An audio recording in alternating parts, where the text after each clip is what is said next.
Afternoon, everybody. Thank you for being here in City Hall. The November 12th, 2019 City Council meeting of the meeting of the full council will come to order. It's 2:00 p.m. I'm Bruce Harrell, President of the Council. Will the clerk please call the roll? Juarez. Here. O'Brien. Here. Pacheco. Here. Sawant.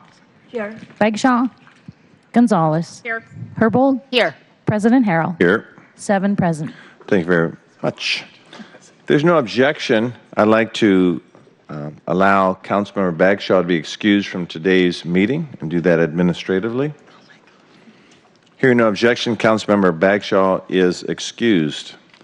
Similarly, if there's no objection, the introduction and referral calendar will be adopted. Hearing no objection, today's introduction and referral calendar is adopted. If there's no objection, today's agenda will be adopted. Hearing no objection, today's agenda is adopted. The minutes of the October 28th, 2019 City Council meeting and the November 7th, 2019 special City Council meeting have been reviewed, and if there's no objection, the minutes will be signed. Hearing no objection, the minutes are being signed.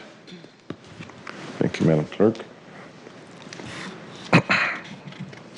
Presentations. I'm not aware of any presentations this afternoon, so at this time we'll take public comment on items that appear on our agenda for this afternoon, or our introduction referral calendar, or our 2019 work program. We have a few people who have signed up, so I'll call you out in the order with which you signed up here.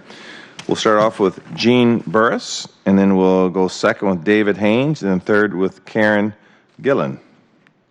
Gene, David, and Karen. All right. Hi, and thank you very much. My name's Gene Burris. Thanks for the opportunity to address you. I'm here to talk about a few items on the waterfront lid that was discussed this morning. A few items I wanted to bring to the council's attention, maybe before they take a vote on what was discussed this morning. The first one being, I'm unaware, at least at this point, whether there have been any reviews of the waterfront lid projects under the State Environmental Protection Act, and the designs are far enough along where I think maybe that should have happened. So I think the council ought to understand whether some of these environmental reviews have begun or are under review, or whether they haven't begun and why they haven't begun, or whether it's the position of the waterfront group that they aren't required. The second piece of it is a little more practical. It's that a number of the waterfront lid projects have yet to be funded. I'm sorry, let's stop the time for one moment. I'm just having an issue of research, and that is we have certain obligations in what we call a quasi-judicial manner. And it's my assumption that in our capacity officially, we can actually hear public comment, but I'm not 100% certain of that. So if I would ask you to do this, we'll restart your time so you get a full 2 minutes if it's appropriate to hear. I'm going to go through the speakers and then come back to you. But I also believe that Karen wants to speak on the lid as well. So I want to see if we can receive testimony on that first. We'll restart your clock. I want to make sure this is appropriate. Thank you very much for your patience. So Karen, I'm going to hold off from you as well just for a moment, and we'll hear from David Haynes. And Mr. Haynes, are you speaking about the lid as well? Okay, so please proceed, and we'll do a little research here. Please proceed, David. All right, thank you. David Haynes. If City Council wants to make it easier to get reelected, perhaps you should reconsider your capitulation to a policy that's unconstitutional, treasonous, and immoral that has caused our present societal implosion. I'm talking about your foolish exemptions for drug pushers and nefarious repeat offenders who have been listed non-criminal, as City Council uses more misleading data to make it seem they are dialing down recidivism for those that make innocent people's lives a living hell. It's ironic City Council wants to ban foreign money in local elections. I think a majority of citizens would embrace banning foreign money, yet that's not what City Council wants to do. City Council wants to list local job-creating businesses foreign while exempting union political money. This won't improve our democracy as much as benefit Democrats, leaving the citizens suffering the same policies that it caused a revolt against the present council that was forced not to seek re-election. We need laws written to improve our democracy, maybe like ranked choice, because one opposition candidate who got lucky in first round sometimes ain't the best choice. Seattle copycats big city failed liberal policies that enrich their political organizers and re-election apparatus. How about copying ranked choice? It will give us better options that we as a democracy are entitled to. Don't let your blind ambition continue to oppress locals' rights. This election did not quell the revolution. Also, we still need an investigation of the government and non-government officials denying veterans showers, laundry every Veterans Day, and Thanksgiving and Christmas and New Year's and Easter. And the people of color are denied shower and laundry every Martin Luther King Jr. Day. Social welfare can't take 3-day vacations that oppress and tread on poor needs while Sharon Lee greeds oppress. Thank you. I believe, Madam Clerk, can you look at the sign-up sheet if we have another matter?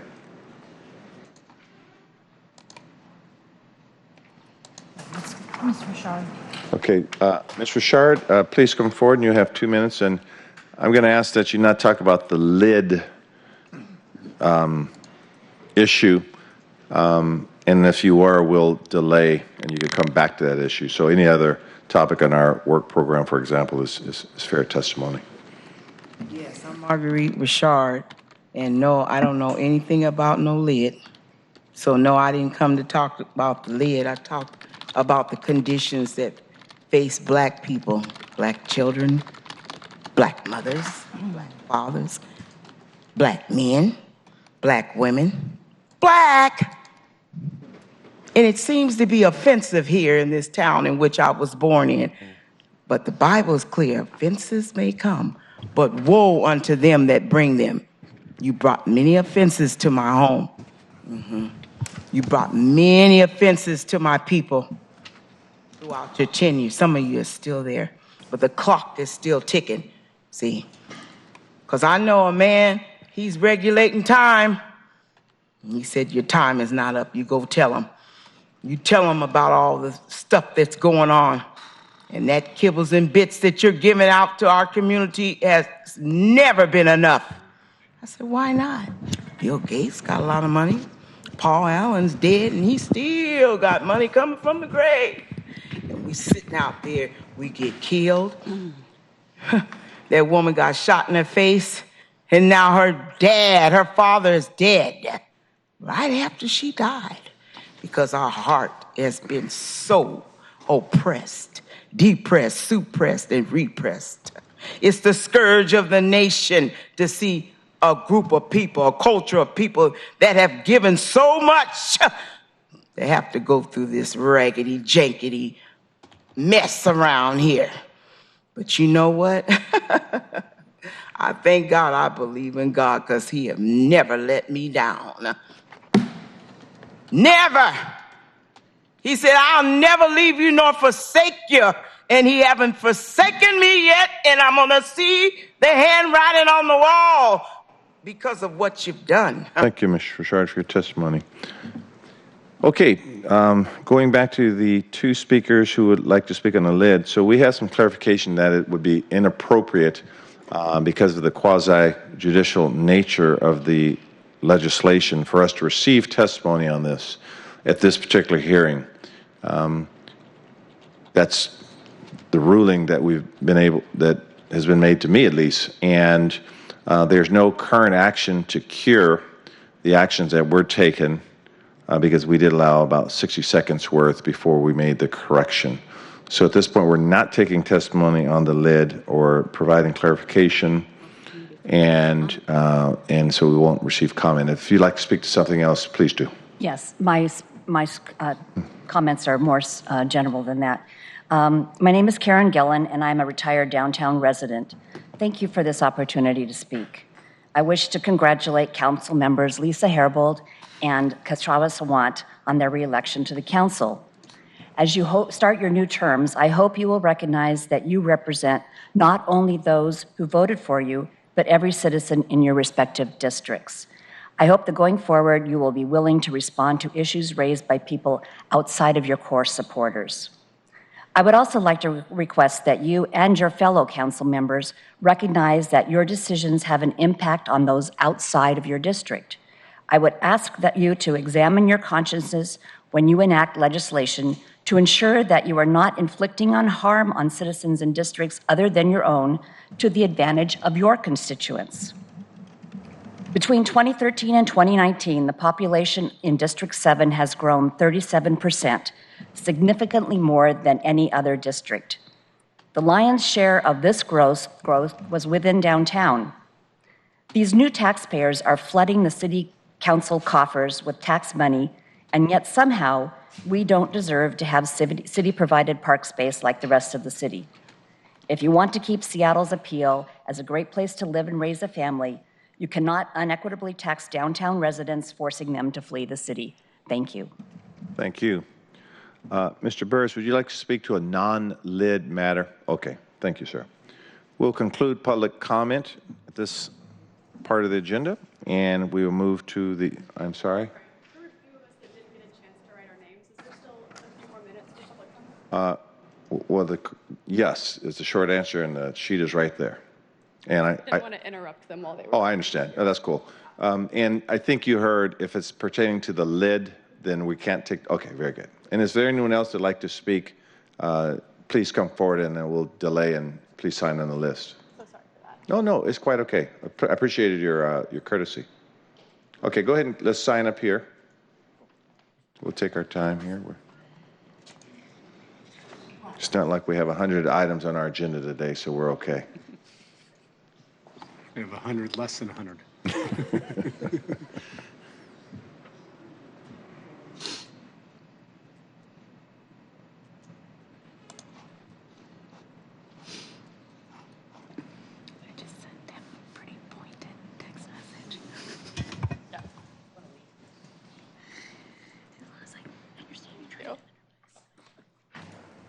Thank you all so much. I'm glad to be here. I'm Jessica McCoy, Samaritan COO, and I wanted to take a moment to go into more detail on how Samaritan operates for those who may not be familiar. Samaritan is a public benefit corporation with a 501c3 fiscal sponsor. This means we have committed to using our resources to create a sustainable public benefit and to do so in a transparent way. Just as service providers contract with for-profit HMIS technology vendors like Bitfocus, these providers can provide Bluetooth smart wallets from us to help people address critical financial and social barriers to getting into housing. We started by equipping a few nonprofits with 500 smart wallets to accelerate their outcomes. 274 of the 500 participants started addressing financial and social needs, and nearly 20% of those entered housing or another life-changing outcome. Providers like Lehigh and DESC and others have now asked for beacons, leading to this $175K proposal to give 750 more people access to beacons next year. This includes funding for additional case management, 2,000 more hours every year. We're not sure where the idea came. That was to the contrary. I have the budget Excel sheet here for your review. But more importantly, this proposal is designed to help participants move into a better life more quickly. 6 months instead of 8, 8 instead of 10. We're talking about giving organizations additional capacity to help that next person in need. To be clear, no location data is ever stored, and there is no technical capability to track where a beacon holder is at any moment in time. We have never charged beacon holders to participate, nor ever taken a cut of their money. Some of you may have heard that Samaritan charges for career counseling. We have never done so. I have signed statements here from providers at Harborview, St. Vincent de Paul, Valley Cities, and others that couldn't give comment today. As you make final budget decisions, I'd welcome you to reach out to these providers so that they can help 750 more clients address their critical social and financial needs. Thank you. Thank you, Jessica. Let me call the next 3 speakers in the order that they should speak. Christopher Sun, Grayson Sinclair, and then Nicole Semper. Christopher, Grayson, and Nicole. Thank you, Council Member. My name is Chris. I'm a member of the Samaritan team, and I'm just here to share 2 comments from friends who couldn't make it in person today. So the first is from Jessica Williams, a clinic supervisor at Valley City's Behavioral Health Pike Place. She says, "It has been just under a year since we started working closely with Samaritan to help our clients get connected with this great resource. This additional source of funds can be a small boost for clients or large enough for some real positive change. Everyone deserves the dignity to decide for themselves what they need or want, and Samaritan provides just that. As a nonprofit helping to serve people on Medicaid experiencing mental health struggles, homelessness, substance abuse, and behavioral issues, it has been a welcomed partnership to provide this additional support. Samaritan is in no way a replacement for nonprofits like Valley Cities, but a wonderful supplement that can enhance a person's ability to create positive change. And the next is from Bella, a smart wallet holder. She says, I'm a current client of Real Escape from the Sex Trade and a graduate of their year-long program aimed towards helping commercial sexually exploited women have a space to heal and learn better life skills. I escaped my trafficker in 2018, but he still pervades in my life, even with a federal case pending. He still stalks me, and his continued abuse makes it difficult for me to have the mental fortitude to work a job. Being constantly bombarded by anxiety and PTSD can make even the smallest chore seem unachievable. The Beacon has assisted in lifting some financial burdens by giving my son and I the ability to purchase groceries and even his birthday present, which he probably otherwise wouldn't be getting without the Beacon's support. I've also received several encouraging messages as I progress from new people and people who've watched my story unfold. Those are so nice in dark times when everything feels so overwhelming. If you're looking for a reason to fund Beacons, I can tell you that this will be an invaluable asset. So many women leave their traffickers with nothing but the clothes on their back or a few suitcases like I did. They have to start from scratch, and the Beacon provides the motivation to go out and pursue the resources to find stability, because you don't know who you're going to come across who can inspire you or how the funds can really make a difference in your life. Thank you, Chris. Thank you. Grayson and then Nicole. I'm also sharing a few stories from Beacon holders who were unable to make it. This is from Stuart. Samaritan helped me gain trust that there are people who would like to help others in need. Without this program, I would not have the proper shoes and clothing for the winter weather or the furniture that I needed when my Section 8 voucher for housing was approved. I would love to see more homeless persons qualify to join. This has a chance to change lives. This is from Terry. The Beacon has helped me so much to be able to buy things that I normally couldn't afford, like food, clothing, and the ability to feed my 2 rescue animals. With the Beacons, people don't have to get out and beg for money by flying signs or walking up and bothering people. Please find it in your heart to allow for the funding of more Beacons so that more people can be helped. Thank you. And this is from Jasmine. I apologize that I couldn't attend. I had work. First of all, I would like to thank everyone who has helped me throughout the months with my Beacon. I came to Seattle in April. I had nothing but my clothes. I stayed in a shelter until I was housed. Throughout my stay at the shelter, I learned about the Beacon program. It helped me refill my Orca card and to get to and from my appointments and my work. When I don't have enough money to get food, the funds from the Beacon help me to do so. If it wasn't for the Beacon, I would struggle between pay periods. I think that it's an awesome program. Please consider funding it so that it may continue to help those in the process of trying to get their lives in order. Thank you again to those who have helped me out. I really appreciate you all. Thank you. Thank you, Grayson. And our last speaker I've signed up is Nicole. First off, I'd like to thank you all for giving us an opportunity to hear our voices and our opinions. I'm coming to you as a Beacon holder, as a very humbled Beacon holder. Samaritan has changed my life. It has turned me around, and I have seen it turn everybody's life that I have touched around. I've seen people who wouldn't give people the time of day on the street just walk up at you and say, hey, good job. I look up to you, keep up the good work.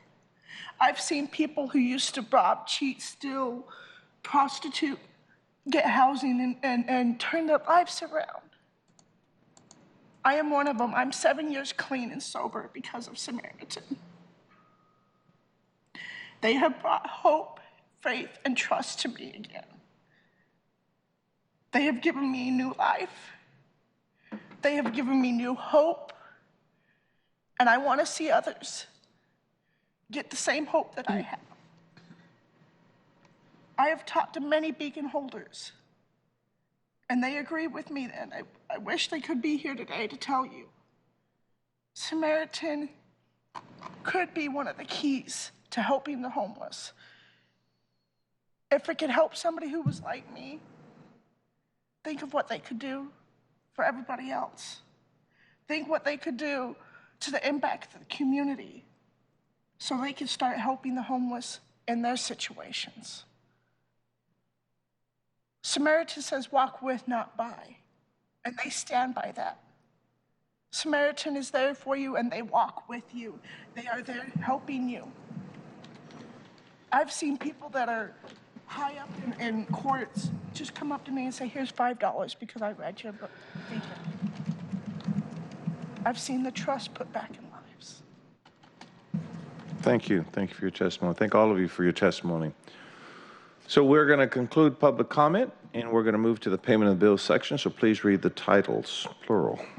Council Bill 119-694, appropriating money to pay certain claims for the week of October 21st, 2019 through October 25th, 2019, and ordering the payment thereof. Council Bill 119-698, appropriating money to pay certain claims for the week of October 28th, 2018 through November 1st, 2019, and ordering the payment thereof. Okay, we're going to take these individually. The first one, I'll move to pass Council Bill 119-694. Second. It's been moved and seconded. Any comments or questions? All those in favor of the motion, please vote aye. Aye. Aye. Opposed? Let's do it a different way. I was just testing your ability to be nimble on a Tuesday. Why don't you call the roll on the passage of the bill? Juarez. O'Brien. Aye. Pacheco. Aye. Sawan. Aye. Gonzalez. Aye. Herpel. Aye. President Harrell. Aye.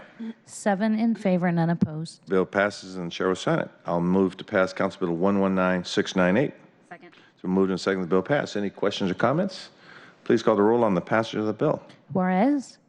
O'Brien. Aye. Pacheco. Aye. Sawan. Aye. Gonzalez. Aye. Herpel. Aye. President Harrell. Aye. 7 in favor, none The opposed. bill passes and the chair will sign it. Is there any further business coming for the council? If not, we stand adjourned and everyone have a great rest of the day.